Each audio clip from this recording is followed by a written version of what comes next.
नागरिकका गुनासा, जिज्ञासा, प्रश्न अनि समस्याको उचित र सशक्त उठान गर्ने दिनेश एफएमको खरो प्रस्तुति कार्यक्रम नागरिक सवाल। कार्यक्रम नागरिक सवालमा म नारायण औस्ती, प्रविधिमा साथ दिँदै हुनुहुन्छ कल्पनाजी र छोटोजीले। नागरिक सवालमा आज मैले भाइरोलोजिस्ट, विज्ञ तथा शुक्रराज ट्रपिकल तथा सर्वरोग अनुसन्धान विभाग संयोजक डाक्टर शेरबहादुर पुनसँग कुराकानी गर्नेछौँ। कोरोना भाइरसको नयाँ प्रकार तीव्र रूपमा फैलिराखेको, त्यो पनि बालबालिकाहरूमा समेत सङ्क्रमण भइराखेको छ भन्ने खबरहरू बाहिर आएका छन् र सङ्क्रमितहरू सुदूरपश्चिम लगायत देशैभरि बालबालिकाहरूमा पनि तीव्र गतिमा कोरोना भाइरसको नयाँ प्रकारको सङ्क्रमण देखिएको छ भनेर पुष्टि भएका छन्। यो सन्दर्भमा कोरोना भाइरस को नयाँ प्रकारको सङ्क्रमणको स्थिति र यसलाई नियन्त्रण गर्नको लागि सुदूरपश्चिम प्रदेशकै कुरा गर्ने हो भने भारत खास गरेर भारतका विभिन्न राज्यहरूबाट स्वदेश फर्किने क्रम निकै बढेको छ। यस्तो स्थितिमा कोरोनाको जोखिमबाट बच्नको लागि के गर्न सकिएला, सिमानाकाबाटै एन्टिजेन परीक्षणको प्रभावकारिताका विषयमा पनि मैले जिज्ञासा राख्नेछु डाक्टर शेरबहादुर पुनसँग। उहाँ भाइरोलोजी विज्ञ तथा शुक्रराज ट्रपिकल तथा सर्वरोग अनुसन्धान विभागका संयोजक हुनुहुन्छ। उहाँसँग हामी आजको नागरिक सवालमा कुराकानी गर्नेछौँ। झन्डै आधा घन्टा उहाँसँग कुराकानी गरिसकेपछि तपाईँहरूका टेलिफोन कल लिनेछौँ। 091-410-216 फोन गर्नुहोला भनेर म अनुरोध गर्न चाहन्छु। प्राविधिक मित्र कल्पनाजीले टेलिफोनमा जोड्दै हुनुहुन्छ डाक्टर शेरबहादुर पुनलाई। उहाँसँग मैले आज कुराकानी गर्नेछु र हामीसँग जोडिसक्नु भएको छ डाक्टर शेरबहादुर पुन। डाक्टर साहब, यहाँलाई नागरिक सवालमा हार्दिक स्वागत छ। नमस्कार। नमस्कार, धन्यवाद। हजुर, नयाँ वर्षको हार्दिक मङ्गलमय शुभकामना छ डाक्टर साहब यहाँलाई। हजुर, धन्यवाद। डाक्टर साहब, यो देशैभरि मात्रै होइन विश्वभरि कोरोनाको कहर फैलिएको 1 वर्षभन्दा बढी भइसकेको अवस्था छ र अहिले आएर अब यो केही अगाडि अलि सङ्क्रमण घटे जस्तो देखिएको थियो, तर अहिले पछिल्ला दिनहरूमा सङ्क्रमण वृद्धि भएको छ। नयाँ प्रकारको कोरोना भाइरस पनि देखिएको र बालबालिकामा त्यसको तीव्र सङ्क्रमण हुने देखिएको भनेर चाहिँ समाचारहरू आएको छ। कोरोनाको अहिले अब नेपालको कुरा गर्ने हो भने कति प्रकारको कोरोना चाहिँ का बिरामीहरू देखा परेका छन् नेपालमा? कति प्रकारको भनेर त यो खास गरी हामीले सिक्वेन्सिङ भन्छौँ हामी, त्यसको चाहिँ पूर्ण त्यो विश्लेषण नगरिकन चाहिँ भन्न गाह्रो हुन्छ। तर यसरी बुझौँ, युके भेरिएन्ट जुन देखिएको भनेको छ त्योभन्दा अगाडि अब पहिला देखिएको भेरिएन्टलाई नै मानौँ। अब त्यसको बारेमा राम्रोसँग विश्लेषण गरेर बुझ्नु पाउँदैन, तर पनि युके भेरिएन्ट देखिसकेपछि चाहिँ अहिले अर्को थप चाहिँ डबल म्युटेन्ट भएको कोरोना भाइरस एक्जाममा देखियो भन्ने कुरा चाहिँ अब समाचारमा आएको देखिन्छ। यसले गर्दाखेरि चाहिँ अब त्यो युके भेरिएन्ट जुन माघको पहिलो हप्ता जुन आधिकारिक रूपमा पुष्टि भएको भनिएको थियो त्योभन्दा अगाडिको बाहेक चाहिँ थप यो 2वटा देखिया छ। यद्यपि भारतमा चाहिँ त्यो बाहेक दक्षिण अफ्रिकी र ब्राजिलियन भेरिएन्ट पनि घुमिरहेको भन्ने कुराहरू आएको छ। अब त्यो बारेमा अहिले जुन जति पनि नमुनाहरू त्यसको विश्लेषणको लागि पठाइएका थिए त्यसमा चाहिँ त्यो उल्लेख गरिएको छैन अथवा छैन भनेको होला त्यो भनेको। तर पनि भारतमा देखिनु भनेको ढिलो चाँडो नेपालमा पनि आइपुग्न सक्ने सम्भावना चाहिँ रहन्छ। यो जस्तो नयाँ भेरिएन्ट युके भेरिएन्ट र पुरानो जुन चाहिँ थियो त्यसमा यो लक्षणका हिसाबले त्यसको बिरामीलाई प्रभाव पार्ने सघनताको हिसाबले के छ त्यो भाइरसले गर्ने क्षति बढी कम? अब खास गरी युके भेरिएन्टको बारेमा त अब विश्वमा एउटा चर्चित भएको हो, त्यो बेलामा बहसको विषय बन्ने थियो र मलाई जहाँसम्म लाग्छ विश्वको विभिन्न मुलुक लगायत नेपालले पनि आवत जावतमा युकेबाट प्रतिबन्ध लगाएको मलाई अलिकति सम्झना छ। अब त्यो गर्नुको कारण चाहिँ त्यो युके भेरिएन्टमा चाहिँ अलिक बढी मात्रामा म्युटेसनहरू देखिएको र त्यसै कारणले पिसिआर गर्दा त्यो एसजेन पनि नेगेटिभ देखिने र त्यसको अलिकति बढी अध्ययन अझ गहिरो अध्ययन गर्दाखेरि चाहिँ छिटो तीव्र गतिमा फैलन सक्ने क्षमता र घातक पनि हो कि भनेर भनिएको छ। यद्यपि बालबालिकामा अघिल्लो भेरिएन्टभन्दा एकदम बढी घातक चाहिँ नहुने रहेछ भन्ने निर्क्युल पनि हामीले वैज्ञानिकहरूले निकालेको देखिन्छ। तर अब एउटा चाहिँ के चाहिँ सहमत जस्तो देखिन्छ भन्दाखेरि यो अलिकति तीव्र गतिमा फैलिँदो रहेछ। भारतमा पनि जुन भेरिएन्टहरू फरक भेरिएन्टहरू जुन देखिएको छ, ब्राजिलियन अथवा दक्षिण अफ्रिका अथवा युके भेरिएन्ट अथवा डबल म्युटेन्ट, यो सबैको हेर्दाखेरि चाहिँ युके भेरिएन्ट नै सबैभन्दा बढी देखिएको छ यदि आयातित भेरिएन्टहरू मध्येमा भन्ने छ। त्यसले गर्दाखेरि चाहिँ अहिलेको लागि हाम्रो अलिकति टाउको दुखाइ भनौँ जे भनौँ युके भेरिएन्ट नै हो, जुन चाहिँ हामीले अहिलेसम्म बुझेको गरेको अनुसन्धानहरूले चाहिँ अलिक छिटो फैलन सक्ने यसले क्षमता विकास गरेको छ भनेको छ। र बालबालिकामा पनि अब पक्कै पनि अब फैलन सक्ने क्षमता विकास गर्यो भनेपछि बालबालिकाहरू अछुत रहँदैन। किन कारण भन्दाखेरि यो 1 वर्ष अगाडि चाहिँ लकडाउनको अवस्था थियो त्यो बेलामा, र अहिले चाहिँ अहिले स्कुलहरू सबै खुलेको खुला खुलिरहेको अवस्थामा चाहिँ विद्यार्थीहरू सबैले चाहिँ जनस्वास्थ्यको मापदण्डहरू पालना गर्न सक्ने सम्भावना म देख्दिनँ। भलै अब शिक्षण संस्थाहरूबाट त्यो खालको व्यवस्थाहरू गर्ने कोसिस गरिएला, तर गर्दा गर्दै पनि अब उनीहरू चञ्चल हुन्छ, अब दौडिने उफ्रिने साथीभाइसँग रमाउने खालका हुन्छ। त्यसले गर्दाखेरि 24 घन्टा हामीले आँखा लगाउन पनि सकिँदैन। र त्यति मात्र होइन, अलिकति कलेज लेभलको विद्यार्थीहरू अब त्यहाँ भनेको त अब ठिकै छ मान्ला, उनीहरू अलिकति बुझ्ला पनि, तर कलेजहरू सकेपछि चाहिँ उनीहरू सबै सँगै बसेर रमाइलो गरिरहेको, घर फर्किँदाखेरि कहिलेकाहीँ सँगै खाने गरेको देखिन्छ। यसले चाहिँ के देखाउँछ भन्दाखेरि चाहिँ त्यहाँ मात्र होइन, त्यसपछि बाहिर जब निक्लिन्छ त्यसपछि त अब कलेजहरूको पनि अब त्यहाँ त हुँदैन, उनीहरूलाई हेर्ने कुरा पनि भएन, देख्न सक्ने कुरै भएन। त्यसले गर्दाखेरि एक सङ्क्रमित विद्यार्थीबाट चाहिँ अर्को स्वस्थ विद्यार्थीमा सर्न सक्ने सम्भावना छ र उसले एउटा पुलको काम गर्न सक्छ। जस्तो उदाहरणको लागि अब एउटा परिवार सङ्क्रमित छ र अर्को परिवार छैन भने चाहिँ त्यही विद्यार्थी मार्फत चाहिँ उसले आफ्नो घरसम्म पुग्न सक्ने एउटा माध्यम बन्न सक्छ। त्यसले गर्दाखेरि चाहिँ अब मैले यहाँ खालि विद्यालयलाई मात्र भन्न चाहदिनँ, यहाँ अरू चिजहरूको चाहिँ जहाँ मानिसहरूको जमघटहरू बढी हुन्छ त्यो ठाउँ जहिले पनि कोरोना भाइरस फैलिने राम्रो वातावरण हो। त्यसले गर्दाखेरि चाहिँ कुनै पनि ठाउँ जहाँ चाहिँ धेरै मान्छेहरू हुलमुल हुन्छ, धेरै मान्छेहरू बस्छ, त्यो ठाउँमा कोरोना भाइरस फैलिन सक्ने सम्भावना हुन्छ। र अघि हामीले भने जस्तै युके भेरिएन्ट यसै पनि आफूलाई विकास गरेको छ, छिटो फैलन क्षमता भएको भनेर त्यो एउटा चाहिँ अलिकति चिन्ताको विषय हो। अब यसले गर्दा भट्टाभट मान्छे नमरे तापनि धेरैभन्दा धेरै मान्छेलाई सङ्क्रमण गऱ्यो भने त्यो प्रतिशतमा जाँदाखेरि पनि सङ्ख्यामा चाहिँ बढी हुन जान्छ।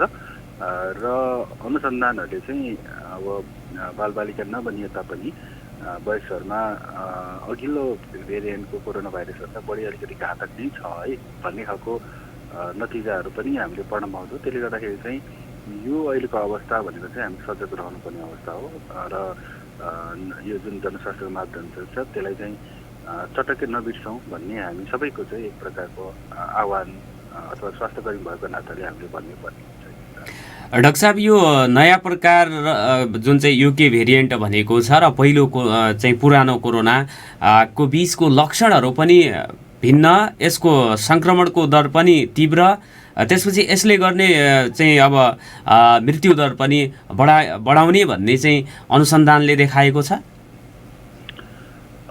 यो चाहिँ अब तीव्रताको कुरा गर्नुभयो, यसमा चाहिँ अब तीव्रताको बारेमा त हामीले अब भनिहाल्यौँ। योभन्दा अगाडि पनि अब हामीले यो युके भेरिएन्टको जुन कुराहरू छ यो अलिकति तीव्र गतिमै फैलिन्छ भन्ने कुराहरू छ, जुन चाहिँ अहिले हुन त भारतमा जति पनि अहिले दैनिक लाखौँ छ त्यस लाखौँमा त अब सबै गर्ने कुरा भएन, त्यसमा पनि अधिकांश त पुरानो पनि छन्, जुन चाहिँ भनेको मतलब यो युके ब्राजिलियन र दक्षिण अफ्रिकी भनेर भनेको छन् अथवा डबल म्युटेन्टको कुराहरू यिनीहरू नै अहिले ड्राइभ गरिरहेछ यो सेकेन्ड लहरलाई भनेर त भन्नु त भनेको छैन, तर प्रतिस्थापन गर्दै जाने त होइन भन्ने एउटा प्रश्न छ, जुन चाहिँ नेपालमा पनि त्यस्तै किसिमको यसको भनौँ मैले यसलाई चाहिँ हरकत भन्ने गरेको छु। कोरोनाको जुन हरकत छ त्यो हरकत चाहिँ अब भारतमा देखिए जस्तो गरेर प्रतिस्थापन गर्दै जाने त होइन भन्ने कुरा चाहिँ एउटा महत्त्वपूर्ण छ।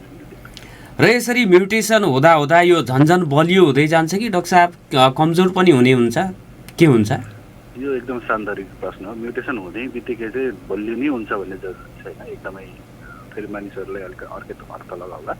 म्युटेसन भनेको चाहिँ यो प्राकृतिक स्वाभाविक हो, भाइरसहरूमा भइ नै रहेछ। योभन्दा अगाडि दर्जनौँ पनि भयो होला, तर हामीहरू यो कमजोर पनि हुन्छ, देखिरहेको कोरोना भाइरसको भेरिएन्टभन्दा कमजोर पनि हुनसक्छ अथवा कडा पनि हुनसक्छ। अब हाम्रो ध्यान चाहिँ अहिले देखिरहेको भन्दा कमजोर भयो भने जाँदैन, तर एकदमै धेरै मानिसले सङ्क्रमण गर्न थाल्यो अथवा मृत्यु हुन थाल्यो भने हाम्रो दृष्टि अब यो के कारणले भन्दाखेरि चाहिँ कोरोना जो भाइरस छ त्यसलाई चाहिँ हामीले हेर्ने कोसिस गर्छौँ र हेर्दाखेरि चाहिँ यो यसमा चाहिँ परिवर्तनहरू भइरहेको देखिन्छ र जुन अहिले योग्य भेरिएन्टमा देखिएको छ त्यो देखिन्छ। त्यसले गर्दाखेरि हाम्रो लागि विशेष चासो भनेको कमजोर भयो भने मतलब भएन, तर यसमा त्यो केही अब सबै बनेको जति सबै कडै हुन्छ भन्ने केही जरुरी छैन र केही चाहिँ अलिकति फरक हुन्छ।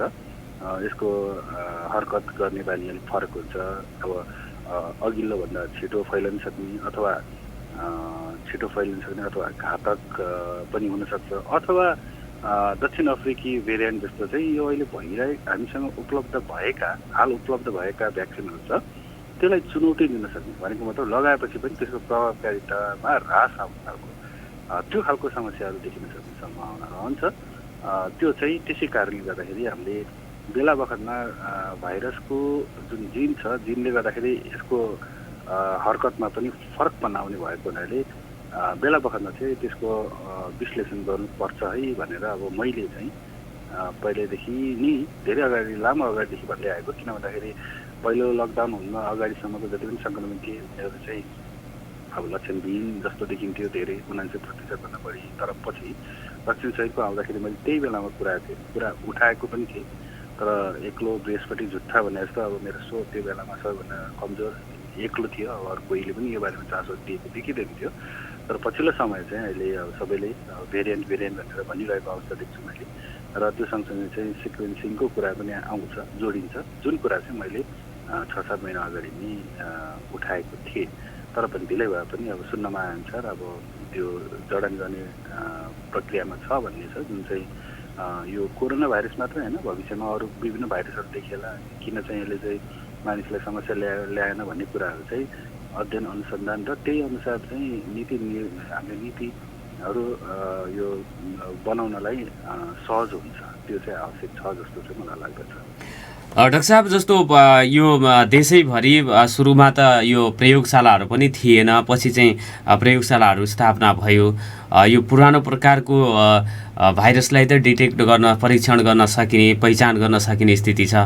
युके भेरिएन्टको लागि अथवा नयाँ विकसित हुने भाइरसहरूलाई पत्ता लगाउन अझै यो हङकङ लगायत विदेशमा पठाउनु पर्ने स्थिति आयो भने त झन् समस्या हुन्छ होला नि। त्यो प्रयोगशालाको क्षमतामा पनि के भइराखेको छ राष्ट्रिय स्तरमै?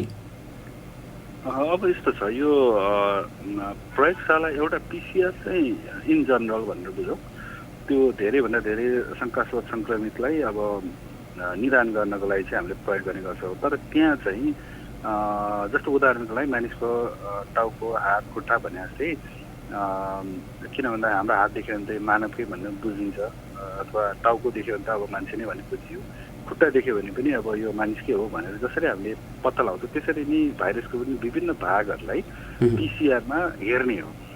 अब हाम्रो चासो तपाईँ हामीले सुनेको छौँ एस जिन नेगेटिभ देखियो भने, एस भनेको एस जिन स्पाइक जिन भन्छ हामीले, त्यो चाहिँ भाइरसले अलिकति सजिलो तरिकाले जसले सुनिरहनु भएको छ उहाँलाई भन्नुपर्दाखेरि भाइरसको बाहिरी सतहमा देखेको जुन चुच्चो हो त्यसलाई स्पाइक प्रोटिन भन्छौँ अथवा एस जिन हो। त्यो महत्त्वपूर्ण हुँदो रहेछ भाइरसको लागि, त्यो हाम्रो शरीरमा प्रवेश गर्नको लागि त्यसको नै मुख्य भूमिका हुन्छ। र अहिले भाइरसहरूमा बढी एस जिन भनेर भनिरहेको कारण चाहिँ हाम्रो जुन कोभिसिल्ड भ्याक्सिन छ अनि फाइजरहरू जुन बनेको छ त्यो चाहिँ एस जिनलाई नै लक्षित गरेर बनाएको भ्याक्सिनहरू हो। भोलि त्यो एस जिन चाहिँ नदेखिनु, अनि एस जिन नदेखिनु भनेको मतलब एस जिनमा म्युटेसन धेरै भएर पिसिआरले देखाउन सकेन, तर अरू हात खुट्टा अघि मैले भने चाहिँ टाउको नदेखाए पनि हात खुट्टा देखाउँछ। त्यसले गर्दाखेरि चाहिँ यो भाइरस त हुन चाहिँ, तर यो जिनमा चाहिँ समस्या आएको छ र यो जिन चाहिँ हाम्रो भ्याक्सिन विकास गर्ने बेलामा योसँग सम्बन्धित छ। यस जिनमा चाहिँ साह्रै फरक बनायो भने भ्याक्सिनले सबैले काम गर्न नसक्दो रहेछ भनेको हुनाले चाहिँ चिन्ता चाहिँ त्यहाँबाट आएको खास गरी, नत्र त अरू जिन त देखिरहेकै हुन्छ। यस जिन एन जिन ई जिन तपाईँ हामीले त्यहाँ सुन्ने हेर्ने पनि गर्छ होला, कतिपयको रिपोर्टमा पनि देख्नुहुन्छ। तर त्यहाँ के गरे यस जिन चाहिँ देखिएन र अरू जिनहरू देखियो, अथवा एउटा मात्र जिन देखियो बाँकी जिन देखेन भनेको मतलब चाहिँ अरू जिनहरूमा पनि केही समस्याहरू आइपुग्यो कि भन्ने छ, जुन चाहिँ मैले 6-7 महिना अगाडि नै मन्त्रालयको एउटा यो छलफल कार्यक्रममा उठाएको पनि थिएँ। अब त्यो बेलामा फेरि पनि मैले भने अब कसैलाई त्यो बारेमा चासो थियो कि थिएन मलाई त्यो थाहा भएन, अथवा यो बारेमा ज्ञान थियो कि थिएन त्यो पनि थाहा छैन मलाई। तर पनि यो त्यो बेलामा मैले उठाएको र अहिले यति बेला आएर यो एकदम शान्त मैले भइरहेको चाहिँ पाउँदछु। यो भाइरस को तीव्र प्रसारण भारतमा सङ्क्रमण भइराखेको स्थिति छ। सुदूरपश्चिमको कुरा गर्दाखेरि भारतबाट आउने र भारत काम गर्ने जानेको जुन चाहिँ अवस्था उस्तै छ। आउनेको सङ्ख्या अब यो खेतीपातीको सिजन भएको कारणले गर्दाखेरि विवाह व्रतबन्धको हिसाबले पनि आउने गर्छन्। यस्तो स्थितिमा अब व्यक्ति सङ्क्रमित भएको व्यक्ति समुदायमा नपसोस् भन्नको लागि सीमा क्षेत्रमा जुन एन्टिजेन परीक्षण गरिने भनेर चाहिँ सरकारले भनेको छ र केही हदमा त्यो गरिराखेको पनि छ। त्यो एन्टिजेन परीक्षण गर्ने जसको नेगेटिभ रिपोर्ट आउँछ उसलाई घर पठाउन हुन्छ तुरुन्तै? सामान्यतया चाहिँ त्यो तुरुन्तै नै चेक गर्नको लागि बनाएको हो एन्टिजेन। खास गरी चाहिँ कम्तीमा नै आधा घन्टाभित्रमै यसको रिपोर्ट पाउँछ, जसले गर्दाखेरि त्यहाँ बस्ने धेरै मानिसको त्यो क्षमता पनि हुँदैन र सबैलाई क्वारेन्टाइनमा राख्ने त्यो खालको सम्भावना पनि धेरै कम हुने भएको हुनाले एन्टिजेन चाहिँ एउटा राम्रो एउटा ऊ हो, टुल हो चेक गर्नेको लागि। तर पनि अब यसको मतलब यो होइन कि अब 100% सबै कुरा ठिक हुन्छ भन्ने होइन। त्यसले गर्दाखेरि चाहिँ अब मैले भन्नु पऱ्यो भने चाहिँ त्यो टेस्ट अब गर्ने बित्तिकै देख्ने बित्तिकै त्यो अब उहाँलाई आइसोलेसन राख्नुपर्ने हुन्छ। तर नदेखे तापनि मैले चाहिँ आफ्नो व्यक्तिगत धारणा चाहिँ उहाँ कम्तीमा पनि 10 दिन छुट्टै बस्यो भने चाहिँ विशेष अझ राम्रो हुन्छ होला लक्षण नदेखेको अवस्थामा। त्यो कतिपय कुराहरूमा चाहिँ लक्षण नदेखिन पनि सक्छ, तपाईँहरूलाई थाहा भएको कुरा। अघि पनि मैले यो बारेमा भने अहिले पनि मलाई जहाँसम्म लाग्छ सङ्क्रमितहरूमध्येमा आधीभन्दा बढी, अझ भारतमा त अहिले 80%भन्दा बढी त अब लक्षण नभएकैहरू नै हो देखिरहेको भन्ने कुरा। त्यसले गर्दाखेरि चाहिँ टेस्ट गर्नुपर्ने त अब यसो अवश्य पनि हुन्छ नि जति सकिन्छ। तर नसके तापनि मेरो एउटा अब तपाईँहरू मार्फत के भन्न चाहन्छु, जो कोही पनि यदि केही गरी भारतबाट अहिले आइरहनु भएको छ भने पनि त्यो टेस्टमा जे आओस्, अब देखिहाल्यो त त्यसै पनि बस्नु, नआए तापनि छुट्टै बस्दिनु होला, ताकि आफ्नो परिवार त्यसपछि समुदाय यसरी चाहिँ नफैलोस् भन्ने मेरो यो तपाईँहरूलाई एक प्रकारको रिक्वेस्ट भनेर भन्दा पनि हुन्छ। तर अब अहिले नेपालको समग्रमा हेर्दाखेरि चाहिँ त्यो सिमानाबाट मात्र होइन, अब यो काठमाडौँभित्रै नै कति रहेछ भन्ने कुरा त यसै पनि दैनिक तथ्याङ्कहरू चाहिँ अध्यावधि गरेकोबाट पनि थाहा हुन्छ। त्यसले गर्दाखेरि चाहिँ अहिले अब सबैको मेहनत चाहिँ पहिला गएको वर्ष चाहिँ हामीले सिमानामै सकेसम्म रोक्नु कोसिस गर्न पाए भित्रै आउन पाउँदैन थियो भन्ने कुरामा बढी हाम्रो ध्यान केन्द्रित हुन्थ्यो। अब अहिले त यहाँ भित्रै पनि मजाले घुमिरहेको अवस्थामा चाहिँ त्यताबाट पनि आउन दिनु भएन, किनभने जति बढी भयो हामीलाई अलिकति गाह्रै हुन्छ त्यसलाई नियन्त्रण गर्नलाई। त्यताबाट पनि रोक्नुपर्ने आफ्नो ठाउँमा छँदैछ भने यहीँभित्र भइरहेको सहरहरू यो लगायत अब वीरगञ्जहरू होला अहिले अथवा नेपालगञ्ज होला, जुन ठुल्ठुलो सहर छ त्यहाँ जहाँ धेरै मानिसहरू चाहिँ आउन जानु गर्छ त्यो ठाउँहरूमा चाहिँ हामीले चाहिँ अलिकति निगरानीहरू अथवा भनौँ अब यो कस्तो छ भन्दाखेरि यति धेरैलाई सङ्क्रमण गर्न सक्ने सम्भावना रहन्छ कि अब यो सरकार या सम्बन्धित निकायले सबै गरोस् भनेर नसोचौँ।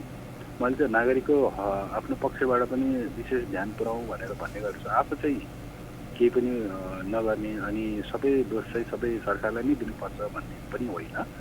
उहाँहरूले गर्नुपर्ने कर्तव्य अथवा त्यहाँ कमजोरी छ भने त्यो पनि अब सुधार गर्दै लग्नुपर्छ भने हामीले हाम्रो तर्फबाट गर्न सकिने जे जति छ त्यो कुराहरू हामीले पनि छुटाउनु हुँदैन भन्ने चाहिँ। यो जस्तो कोरोना सङ्क्रमण भइसकेपछि अथवा भाइरस शरीरभित्र प्रवेश गरिसकेपछि लक्षण नदेखाउने जुन चाहिँ सङ्क्रमित व्यक्तिबाट पनि अरू व्यक्तिमा यो भाइरस सर्छ? अब लक्षण देखाएको भन्दा नदेखाएमा कम सम्भावना होला, तर सर्न चाहिँ सक्छ। किन भन्दाखेरि मैले उदाहरण दिन्छु, गएको वर्ष लक्षण नभएकाहरू झन् 59% बढी थिए, तर नेपालभरि फैल्यो। त्यो भनेको चाहिँ फैलाउन सक्ने त सम्भावना रहन्छ, जोखिम रहन्छ। यद्यपि लक्षण भएकोहरूले चाहिँ अहिले अझ बढी गला, किनभने उसले फोक्ने, मुखबाट बढी छिटाहरू जाने, त्यो त यसै पनि उसको शरीरमा भाइरसहरूको लोड बढी हुन सक्ला।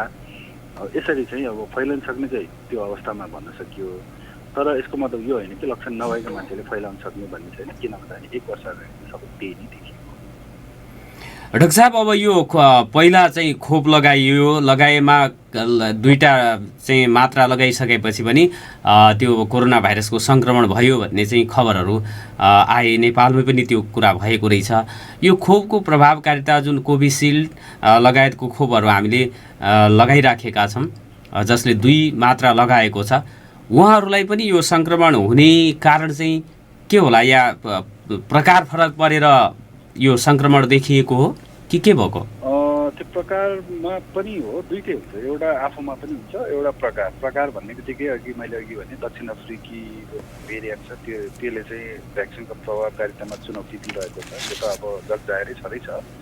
तर त्यो दक्षिण अफ्रिकामा जुन यही कोभिसिल्ड, जसले चाहिँ अक्सफोर्ड एस्ट्राजेनेकाले विकास गरेको हो, त्यहाँ चाहिँ अब यसको जुन प्रभावकारिता छ WHO ले सेट गरेको भन्दा मापदण्डभन्दा कम छ भनेर त अब यसै आइसकेको कुरा हो। तर भाइरसले मात्र होइन, आफ्नो शरीरमा पनि भर पर्छ। कतिपय मानिसहरूमा चाहिँ भ्याक्सिन लगाएपछि रोग विरुद्धको जुन एन्टिबडी छ त्यो पर्याप्त मात्रामा चाहिँ विकास गर्न नसक्ने रहेछ। त्यसै कारणले गर्दाखेरि नै कुनै पनि भ्याक्सिन कति प्रभावकारिता छ भनेर चाहिँ तपाईँ हामीले योभन्दा अगाडि पनि धेरै छलफल गऱ्यौँ जस्तो लाग्छ। जस्तै फाइजरले 95 भन्छन्, स्पुत्निक ले 90 भन्दा, यो कोभिसिल्डको अथवा एस्ट्राजेनेका अक्सफोर्डको भन्ने औसतमा सबै अब सामान्यतया चाहिँ 62-65 को हाराहारीमा भन्ने गरेको पनि सुन्नमा आएको छ। अब अहिलेको जुन चाइनामा बनेको भ्याक्सिन सिनोफार्माको झन् 79% र युएईमा गर्दाखेरि झन् 86% यसको प्रभावकारी बनिएको छ। अब मैले यही चीनमा बनेको सिनोफार्माको कुरा गरेँ, उनीहरूको देशमा झन् 79% प्रभावकारी, तर युएईमा 86 भनेपछि ठाउँअनुसार पनि अथवा मानिसहरूको कसरी त्यसलाई रेस्पोन्ड गर्छ भन्नेमा पनि भर पर्छ भन्नु। त्यसले गर्दाखेरि भ्याक्सिनले काम गर्दै गर्दैन अथवा अर्को भाषामा तपाईँको प्रश्नसँग सम्बन्धित भएर भन्नुपर्दाखेरि सङ्क्रमण हुन्छ कि हुँदैन त भ्याक्सिन लगाइसकेपछि पनि भन्ने प्रश्न चाहिँ यसैमा दुईटैमा भर पर्ने भएको हुनाले सायद मैले यो 2-3 महिना 1.5-2 महिना अगाडि नै एउटा लेख लेखेको थिएँ, भ्याक्सिन लगाउँदैमा सङ्क्रमण हुँदै हुँदैन भन्ने छैन। भ्याक्सिन लगाएर पनि सङ्क्रमणहरू हुन सक्ने सम्भावना रहन्छ नि।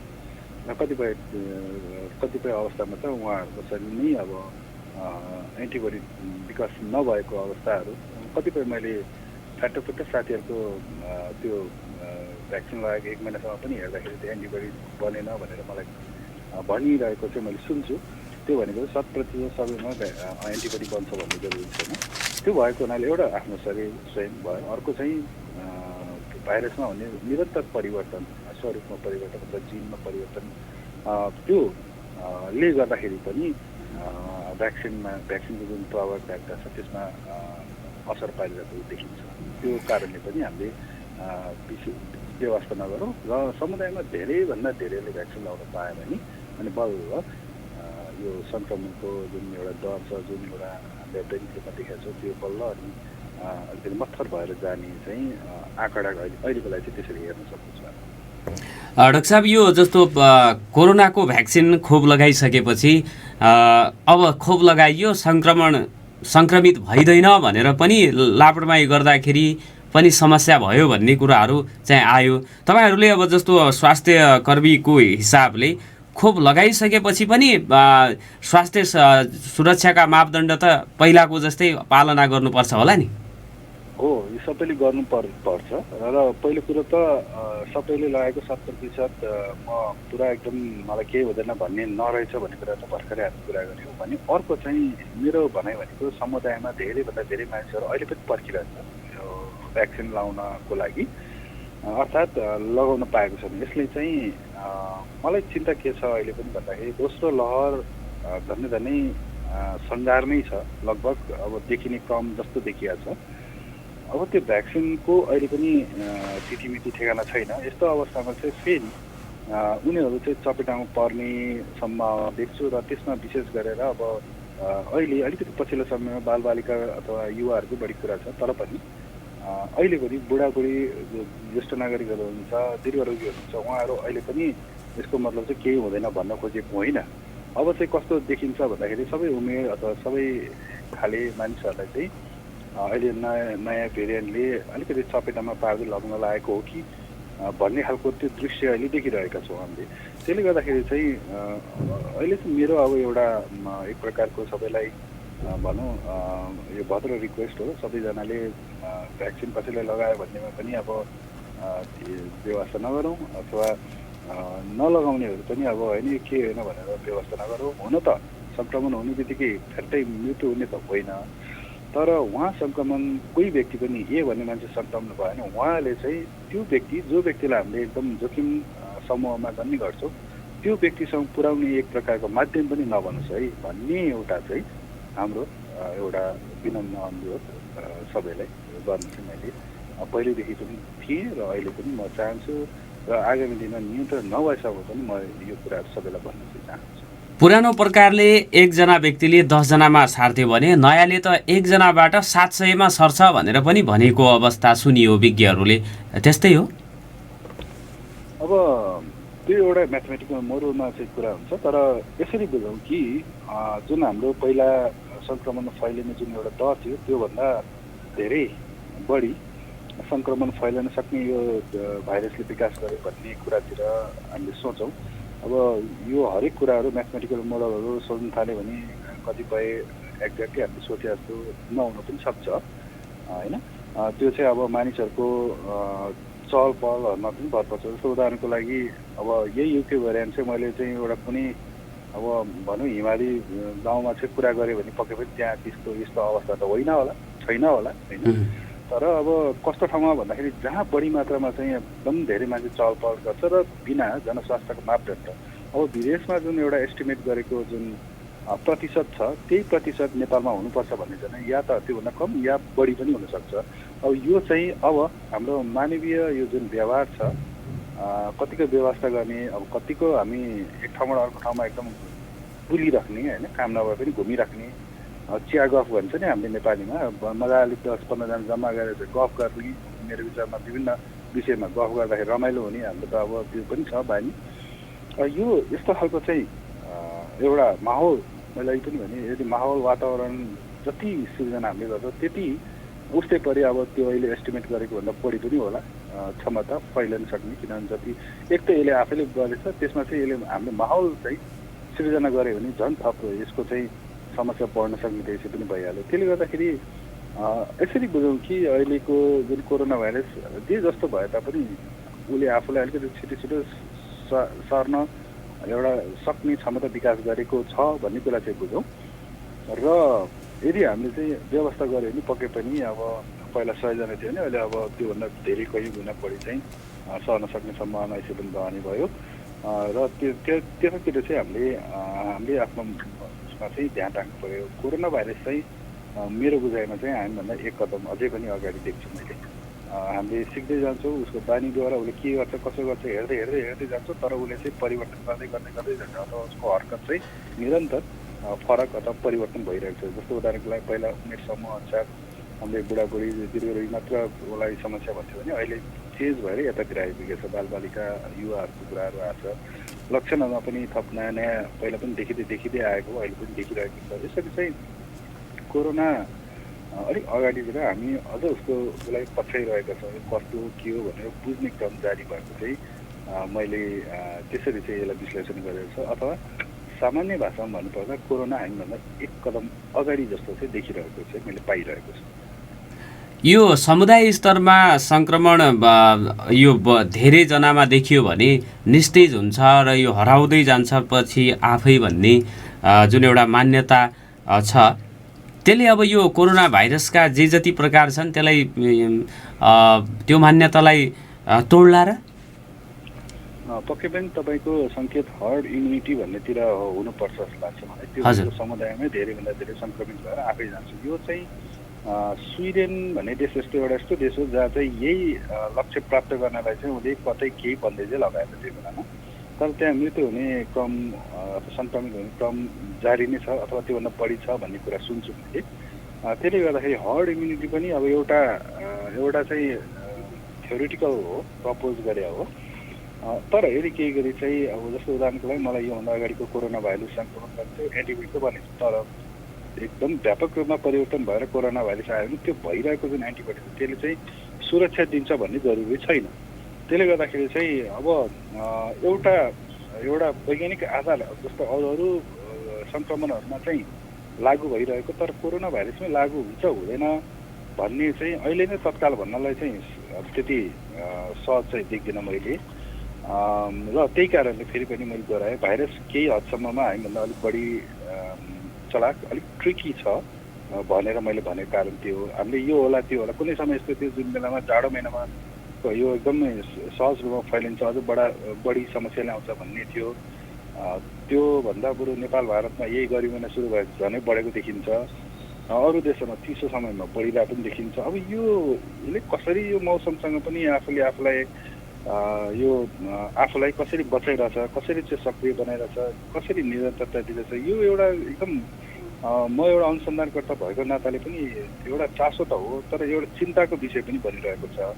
घरिघरि अब लगाउन त लगायो भ्याक्सिनहरू पनि, अब फेरि भ्याक्सिनलाई नै यसले चुनौती दिन सक्ने चाहिँ अब क्षमता विकास पो गरियो कि भन्ने कुरा अब विश्वका वैज्ञानिकहरू त्यही चिन्तित छ। मलाई जहाँसम्म लाग्छ आगामी दिनहरूमा जुन तपाईँहरूलाई कोभिसिल्ड छ त्यसमा चाहिँ अत्यावधि गरेर आयो अरे, भ्याक्सिन अपडेटेड भएर आयो अरे भन्यो भने चाहिँ म त्यति बेला अचम्मित हुने छैन। किन भन्दा भाइरसको जुन एउटा प्रकृति छ, जुन एउटा नेचर छ, त्यो नै अलिकति अनप्रेडिक्टेबल भन्छौँ हामीले, अलिकति अप्रत्याशित, अलिकति अनुमान गर्न चाहिँ त्यति सहज भएको चाहिँ मैले देख्दिनँ। त्यसै कारणले गर्दाखेरि सबैभन्दा मुख्य कुरो भनेको हामी अलिक सबैजना अलिकति सचेत भएर चाहिँ जुन सेफ्टी मेजर्स गर्न सरकारी मापदण्ड छ हालको लागि त्यसलाई चाहिँ अब अलिकति विचार गर्नु पर्यो। अब त्यसमा अब यो के होइन, अब कहाँ मऱ्यो अथवा सबै कहाँ छ भन्दा अब बाटोमा हिँड्यो भने त केही देख्दैन। अब तपाईँ हामी चाहिँ अस्पताल गयो भने त्यहाँ चाहिँ लाइनसँग चाहिँ आइसियुको चाहिँ देखिन्छ। अब यो देख्नलाई थाहा हुन्छ। अब बाहिर बसेर चाहिँ एकदमै आनन्द देखिन्छ, मान्छेहरू मजाले मान्छेहरू गफ गरेका छन्, बसेका छन्। तर पनि यो अब मलाई केही छैन भनेर चाहिँ आफू एउटा माध्यममा पनि सार्दै हिँड्नु पनि भएन।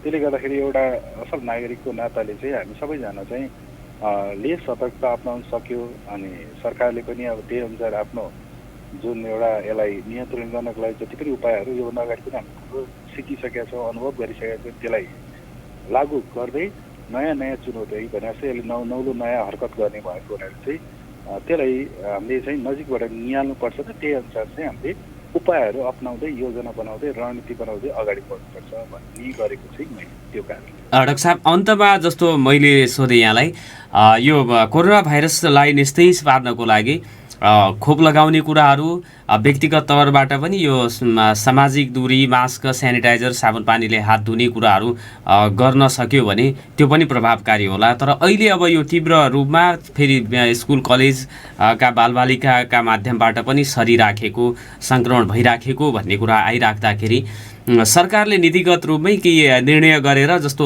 लकडाउन केही दिनका लागि समेत लगाउन वाञ्छनीय ठान्नुहुन्छ कि यहाँहरू एउटा विज्ञको नाताले चाहिँ के सम्भव होला त्यो गर्न? लकडाउन अगाडि पछाडि कुनै पनि समयमा हामीले केही गरी जनस्वास्थ्यको मापदण्डलाई वास्ता गरेन भने मलाई जहाँसम्म लाग्छ लकडाउनको मूल जुन उद्देश्य हो, भाव हो, त्यो चाहिँ पुरा हुँदैन। गएको वर्ष पनि हामीले 3 महिना लकडाउन गऱ्यौँ, तर अन्तमा गएर वारेर बढेर कतिपय मानिसको मृत्यु भए, कतिजना अब सङ्क्रमित भए, कति हजारजना आइसोलेसनमा बसे, त्यो अवस्था रह्यो। त्यसले गर्दाखेरि चाहिँ अब मैले यसलाई कहिले पनि अन्तिम अस्पतालको रूपमा अथवा यसलाई महिनौसम्म लगाउनु पर्छ भन्ने पक्षमा कहिले पनि भनेन, योभन्दा अगाडि पनि भनेकै हो। अब कति बेला सोच्न सकिन्छ भन्ने हो भने अब हुँदै यो प्रयोगै गर्न नमिल्ने भन्ने चाहिँ होइन। त्यो कति बेला भन्दाखेरि हामीले पनि व्यवस्था गऱ्यौँ अनि सरकारी पक्षबाट पनि धेरै कुराहरू चाहँदै कोसिस गर्दै असफल भयो। यो दुइटैको यदि केही गरी चाहिँ अथवा दुई मध्येमै एकजनाको असफल भयो भने चाहिँ यो कोरोना अलिक अनियन्त्रित हुँदै जान्छ र अनियन्त्रित भएको बेलामा हामीलाई अब एउटा थ्योरी के हो भन्दाखेरि चाहिँ सबैले थाहा भएको यो मानिसबाट मानिसमा सर्ने हो, यो कुनै टाढाबाट उडेर आएर आउने होइन भनेको मानिसको भेटघाट नहुनु भनेको चाहिँ यसको चेन ब्रेक गर्नु बराबर हो। र त्यो अवस्थामा जहाँ जुन बेला अनियन्त्रित हुन्छ त्यो पनि लामो समय नभएको एकदम छोटो समयको लागि चाहिँ केही हप्ता भनौँ छोटो समयको लागि यो मानिस बीच भेट नहोस् भन्ने उद्देश्यका साथ चाहिँ अब लकडाउन गर्न त सकिन्छ, तर त्यो मैले फेरि पनि भने धेरै अनियन्त्रित भएर सबै प्रयासको बावजुद नागरिक या सरकारी पक्षबाट अथवा दुवै अथवा कुनै एकबाट यो प्रयासमा कमजोरी आयो, सकेन भन्यो भने चाहिँ हामीले त्यसको उपाय त्यो बेलामा गर्न सक्छौँ। तर यसलाई लम्बाउँदै अब यो पुरा नसकेसम्म चाहिँ गर्छु भन्दाखेरि चाहिँ नसकिने चाहिँ गएको वर्ष देखियो र त्यस्तो हुनुको कारण चाहिँ फेरि उही हो लकडाउन भन्ने, तर परिवार बिच रमाइलो गरिरहेछन्, अब बाहिर नदेखिने तरिकाले घुमिरहेका छन्। अनि अब मूल सडकमा त सुनसानै देखिन्छ नि, तर भित्री सडकहरूमा सबैजना बसेर गफ गरेर चिया खाएर मास्कलाई चाहिँ हातमा घडी बाँधेर जस्तो गरेर बसेर त्यस्तो त प्रत्यक्ष मैले देखाएको छु पहिला पनि त्यस्तो। अनि बिहान मर्निङ वाक गर्ने बेलुकी चाहिँ कस्तो हुँदो रहेछ लकडाउन भनेर गफ गर्दै मान्छेहरू घुम्ने, यो सबै कुराहरू चाहिँ अब जबसम्म सुधार हुँदैन तबसम्म त्यो लकडाउनको उद्देश्य पनि हुँदैन र लामो समय गरे तापनि अन्तमा फेरि हरेर हामी निक्लिँदाखेरि बढ्ने गर्छ। त्यसले गर्दाखेरि पनि एउटा उदाहरण तपाईँ हामीले अब युकेकै हेर्ने हो भने हरेर बढ्ने, लकडाउन गर्ने, फेरि कुकुलो बनाउने, फेरि हरेर बढ्ने, फेरि दोस्रो लकडाउन गर्ने, यस्तै गरेको देखिन्छ। र मेरो निचोड चाहिँ के थियो भन्दाखेरि जबसम्म हामी आफै सुध्रिँदैनौँ, त्यसलाई व्यवहारमा लागू गर्ने तबसम्म चाहिँ यो कोरोना भाइरस पनि अब मैले अघि भनिहालेँ धेरै चलाक ट्रिकी छ, यसले निरन्तरता पाइरहेको छ। विश्वको यो हेर्ने हो भने उदाहरणहरू हेर्ने हो भने हामीले पनि अब यसमा व्यवस्था गर्नु भने जहाँ चाहिँ धेरै मानिसहरूको आवाजात हुन्छ, जनघनत्व बढी हुन्छ, त्यहाँ फैल्यो भने चाहिँ अनियन्त्रित मात्र होइन कि अब उपचारको लागि सुरक्षा जनशक्तिहरूको अभाव समेत हुन्छ र बच्नुपर्ने बिरामी समेत बचाउन, किनभने उपचार नपाएपछि हेर्न नपाएपछि त मर्न सक्ने सम्भावना रह्यो। र यसले अप्रत्यक्ष रूपमा चाहिँ नसर्ने रोगहरू जस्तै गर्भवती महिलादेखि लिएर अपरेसन गर्नुपर्ने होला इमर्जेन्सी यिनीहरूमा पनि एकदम अप्रत्यक्ष रूपमा ठुलो क्षति पुर्याउन सक्छ। त्यो चाहिँ त्यति साह्रो गनिँदैन। कोरोनाले अब कोरोना सङ्क्रमित मात्रैले यतिजना मऱ्यो भन्ने यता पनि अरू जुन रोग छ नसर्ने रोगहरूलाई एकदम ठुलो समस्या चाहिँ ल्याउन सक्छ र त्यताबाट पनि मानिसहरू मरिरहेको हुन्छ जुन हामीलाई थाहा हुँदैन। किन भन्दाखेरि त्यो बेलामा स्वास्थ्य कर्मीले भ्याइ नभ्याइ हुन्छ अथवा अब डर त्रासले गर्दाखेरि विभिन्न अब प्रक्रियाहरू अप्नाएर जाँदै अब बिरामीहरू मृत्युको मुखसम्म पुग्न सक्ने सम्भावना पनि बढेर जान्छ। त्यसै कारणले गर्दाखेरि चाहिँ अब यसमा चाहिँ हामीहरू विशेष गरेर चाहिँ सावधानी अपनाउनु पर्छ र सम्बन्धित निकायले चाहिँ त्यसलाई एउटा समन्वयकारीको भूमिका खेल्नुपर्छ र जहाँ कमी कमजोरी छ त्यसलाई सुधार गर्दै सक्रियता देखाउनुपर्छ भन्ने चाहिँ मेरो भनाइ। हस्, र सबै उमेर समूहका मान्छेहरू जोखिममा छन् नयाँ प्रकारको कोरोनाबाट? जोखिममा छन्। अब यो नहुने त कुरै छैन। नयाँ भाइरस छ, त्यो बारेको त्यसको हरकतहरू अलिक फरक हुनसक्छ। हामीले सोचेको जुन जानेको जुन ज्ञान छ त्योभन्दा फरक पनि हुनसक्छ। त्यसले गर्दाखेरि अब यो बारेमा त जे जस्तो भेरिएन्टहरू आए पनि अब फेरि बच्ने उपाय लगभग एउटै हुने भएको हुनाले हामी अहिले जुन जनस्वास्थ्यको मापदण्ड छ त्यसलाई चाहिँ हाम्रो तर्फबाट निरन्तर छ, त्यो चाहिँ म भन्न चाहन्छु। हस् डाक्टर साहब, हामीलाई संवादको लागि समय दिनुभयो, यसको लागि म हार्दिक धन्यवाद दिन चाहन्छु। हस्, तपाईँहरूलाई पनि धन्यवाद छ। आदरणीय श्रोता, उहाँ हुनुहुन्थ्यो डाक्टर शेरबहादुर पुन, भाइरोलोजी विज्ञ तथा शुक्रराज ट्रपिकल तथा सर्वरोग अनुसन्धान विभागका संयोजक हुनुहुन्थ्यो। उहाँसँग मैले कोरोनाको नयाँ प्रकार र पुरानो प्रकार, खोप, त्यसपछि कोरोनाबाट बच्नको लागि गर्नुपर्ने कुराहरूका विषयमा पनि सरकारले गर्ने अथवा समुदाय स्तरमा हरेक व्यक्तिले गर्नुपर्ने कुरामा उहाँले बढी जोड दिनुभएको छ।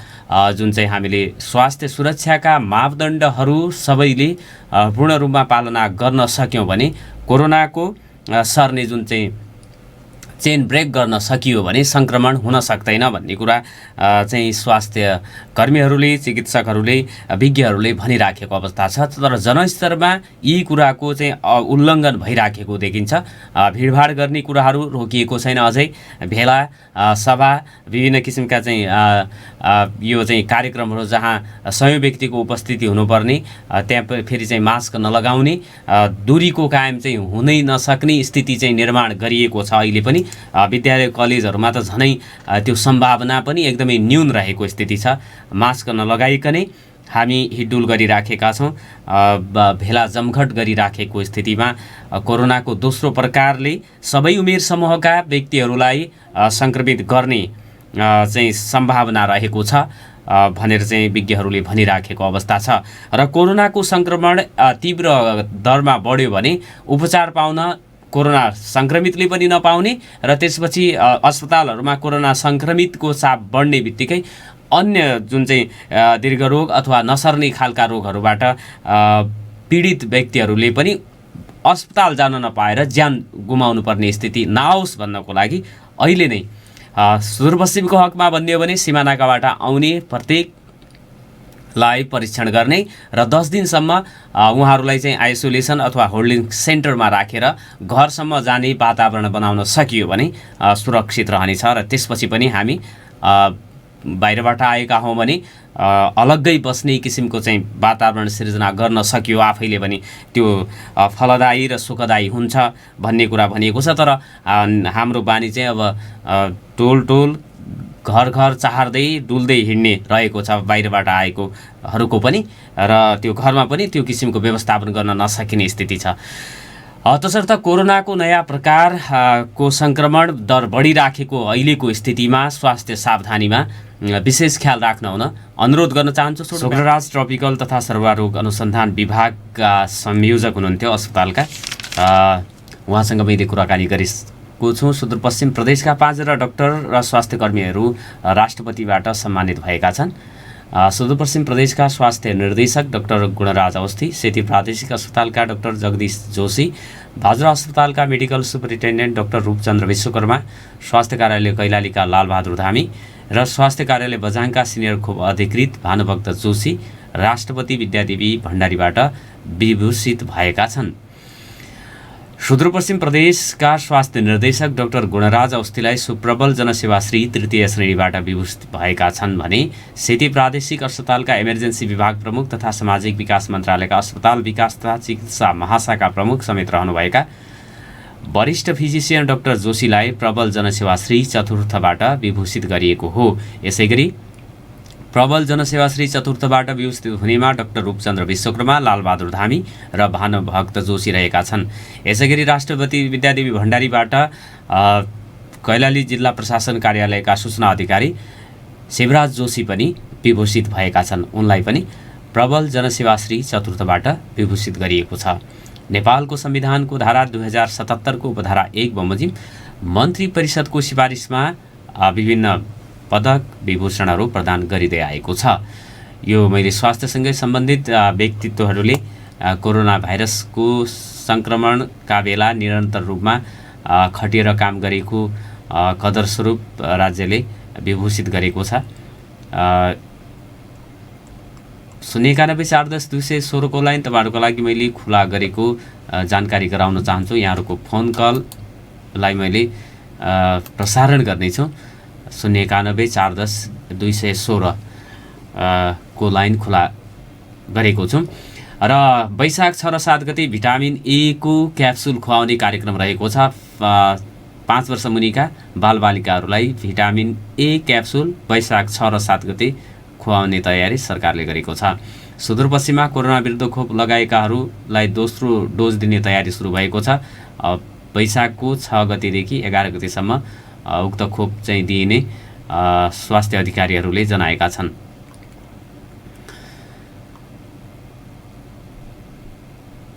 सुनेकानब्बे 410 को लाइन तपाईँहरूको लागि मैले खुला गरेको जानकारी गराउन चाहन्छु। सुदूरपश्चिमको कैलाली, धनगढी लगायतका क्षेत्रहरूमा वायु प्रदूषणको सूचकाङ्कमा सुधार आएको छैन। लामो समयको खडेरी र सुक्खायाम, त्यसपछि वनमा लागेको डढेलो र निर्माणाधीन सडकका कारणले गर्दाखेरि सुदूरपश्चिमका सहरहरू मात्रै होइन गाउँहरूमा पनि वायु प्रदूषण तीव्र रूपमा बढेको छ, जसले गर्दाखेरि श्वास प्रश्वास सम्बन्धी समस्या, खास गरेर चाहिँ दीर्घरोगी बालबालिका गर्भवती महिलाहरूका लागि यो एकदमै जोखिमपूर्ण अवस्था रहेको भनेर वातावरण क्षेत्रका विज्ञहरूले चाहिँ बताएका छन्। 0914010 को लाइन तपाईँहरूको टेलिफोन कलको लागि मैले खुला गरेको जानकारी गराउन चाहन्छु। हाम्रो निर्धारित समय पनि लगभग सकिन लागेको छ। नयाँ वर्षको सम्पूर्णमा हार्दिक मङ्गलमय शुभकामना पनि म भन्न चाहन्छु। यसैबीच यो बालबालिकाहरूमा समेत कोरोना भाइरसको नयाँ प्रकार तीव्र रूपमा फैलिराखेको काठमाडौँ उपत्यकामा परीक्षण गराउनेहरूमध्ये धेरैमा यो कोरोना भाइरसको सङ्क्रमण देखा परिराखेको छ र सुदूरपश्चिममा पनि केही दिन यतादेखि कोरोना सङ्क्रमित हुनेहरूको सङ्ख्या बढिराखेको छ। तर अब यो मानिसहरूले कोरोना केही पनि होइन भनेर चाहिँ भनिराखेको अवस्था छ, तर त्यस्तो चाहिँ होइन। कोरोनाले ज्यान समेत लिन सक्छ। मैले यो 1 गतेको हिजोको परीक्षण यो सेती प्रादेशिक अस्पतालमा मात्रै टोटल परीक्षण 73 जना को चाहिँ PCR परीक्षण गर्दाखेरि 14 जनामा कोरोना सङ्क्रमण पुष्टि भएको छ, जसमध्ये धेरै मान्छेहरू धनगढी उपमहानगरपालिकाकै हुनुहुन्छ। धनगढी 4, धनगढी उपमहानगरपालिकाको 5, 9, 2, 6, त्यसपछि 5 मा 2 जना, वडा नम्बर 3 मा 1, 2, 3, 4 जना, वडा नम्बर 8 मा 1 जना, वडा नम्बर 2 मा 2 जना, वडा नम्बर 10 यो लगभग सबै धनगढीको मात्रै छ। 14 जनामा हिजो सङ्क्रमित भएको र 31 गतेको नतिजालाई हेर्ने हो भने सेती प्रादेशिक अस्पतालमा भएको परीक्षणमा 49 नमुनामध्ये 20 जनामा कोरोना सङ्क्रमण पुष्टि भएको छ र तिनीहरू पनि धनगढी उपमहानगरपालिका क्षेत्रमै बसोबास गर्नेहरूमा यो सङ्क्रमण पुष्टि भएको छ। 30 गतेको दिन 72 नमुना परीक्षण गर्दाखेरि 15 जनामा सङ्क्रमण पुष्टि भएको छ। उहाँहरू पनि कैलालीको धनगढी उपमहानगरपालिका, जोशीपुर गाउँपालिका, टिकापुरको 1 जना र महेन्द्रनगरको 2 जना बाहेक बाँकी सबै धनगढीको रहेका छन्। सङ्क्रमण तीव्र रूपमा बढिराखेको छ, तर स्वास्थ्य सुरक्षाका सावधानीहरू नअपनाइएको भनेर आलोचना पनि हुने गरेको छ। तसर्थ कोरोनाको सम्भावित सङ्क्रमणबाट जोगिनको लागि हामी सबैले स्वास्थ्य सुरक्षाका मापदण्डहरू जुन सरकारले तोकेको छ त्यसको अधीनमा रहेर आफ्ना गतिविधिहरू गरौँ भनेर म अनुरोध गर्न चाहन्छु। एउटा टेलिफोनको घन्टी बजेको छ, सो कललाई म हार्दिकताका साथ चाहिँ लिन गइराखेको छु। यहाँलाई नागरिक सवालमा हार्दिक स्वागत छ। नमस्कार, को बोल्दै हुनुहुन्छ?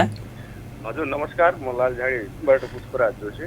पुष्पराजजी, यहाँलाई नागरिक सवालमा हार्दिक स्वागत छ। नयाँ वर्षको हार्दिक मङ्गलमय शुभकामना।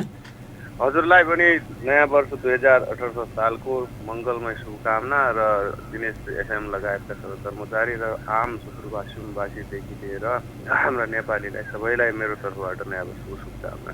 हजुर, हाम्रो धन्यवाद छ। अनि के छ लालझाडी गाउँपालिकाको अवस्था? तपाईँको गाउँपालिकामा भारतबाट आउनेहरूको अवस्था के छ? सङ्क्रमितहरू पनि छन् भन्ने जानकारी छ कि के छ? अहिले हाम्रो लालझाडी गाउँपालिकामा सङ्क्रमितको त जानकारी भएको छैन सर। लगभग बेलौरी नगरपालिकातिर छ, अनि पुनर्वास साइडतिर छन्। अब यता हाम्रो भारततिर कम गएको छन्, यसपालि काठमाडौँतिर काम गर्न गएको हुनाले सायद सङ्क्रमितको सङ्ख्या यसपालि नबढ्ला जस्तो छ लालझाडीमा। सङ्क्रमितको सङ्ख्या बढेन भने त सुरक्षित रहन सकिन्छ, यो सुखद कुरा चाहिँ सुनाउनु भयो यहाँले। अनि के छ लालझाडीमा त्यो वरिपरि? अब नामै लालझाडी जङ्गलको उसबाट छ, आगलागी काटियो। वन जङ्गलमा डढेलुको चपेटामा परेका छन्। सुदूरपश्चिममा 1 लाख बढी हेक्टर क्षेत्रफल वनमा चाहिँ आगो लागेको भनेर चाहिँ अधिकारीहरूले हामीलाई जानकारी गराएका छन् र यो क्रम अझै सुक्खायामको समय अझै बाँकी रहेको छ। यो वर्ष हिउँदमा पनि झरी नभएको कारण र अहिले पनि प्रिमनसुन झरी हुन नसकेको कारणले गर्दाखेरि सुक्खायाम बढेको छ। वनमा डढेलु को घटनाहरू अझै वृद्धि हुने भनेर चिन्ताहरू व्यक्त गरिएका छन्। हाम्रो निर्धारित समय लगभग चाहिँ नजिक पुगेको छ।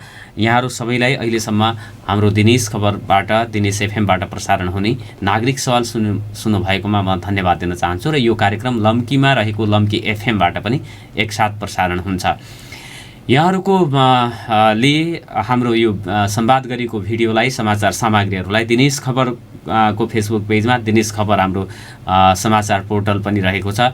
युट्युब च्यानल दिनेशखबर.com रहेको छ। दिनेशखबर.com-मा गएर यहाँहरूले पलपलका घटनाहरूको अपडेटहरू चाहिँ हेर्न सक्नुहुनेछ। हामीलाई फलो, हामीलाई लाइक र हाम्रा समाचार सामग्रीहरूमा तपाईँहरूका टिप्पणीहरू पनि प्राप्त हुन् भन्ने अभिलाषाका साथ आजको नागरिक सवालबाट प्रविधि संयोजनमा साथ दिने कल्पनाजी र छोटुजीलाई धन्यवाद दिँदै बिदा माग्छु। नमस्कार।